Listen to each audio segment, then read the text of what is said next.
महाराष्ट्रामध्ये महसूल खात्याने जिवंत सातबारा मोहीम सुरू करण्याचा निर्णय घेतलेला आहे। मी उद्या सभागृहात निवेदन करणार आहे। जिवंत सातबारा म्हणजे जे व्यक्ती मृत पावलेले आहेत आणि अजूनही सातबारा अभिलेखामध्ये त्यांचे नाव आहेत, वारसाची नाव चढवल्या गेले नाही, त्यामुळे वारसांना तहसील कार्यालयामध्ये, सर्कल कार्यालयामध्ये, तलाठी कार्यालयामध्ये पायपीट करावी लागतं।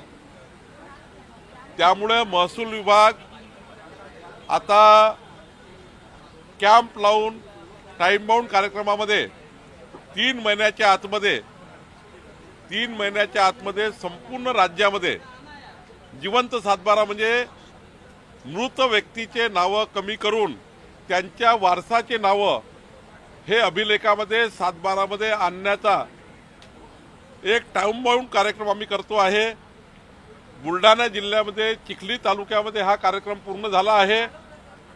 आमच्या श्वेता महल्ले तिथल्या आमदार आणि तिथल्या तहसीलदारांनी हा केलेला आहे आणि तो प्रायोगिक तत्वावर झाला होता। आता राज्यामध्ये संपूर्ण महाराष्ट्रात मृत व्यक्तीचे नाव कमी करून जिवंत आणि वारसाचे नाव आपण आता सातबारामध्ये आणतो आहे।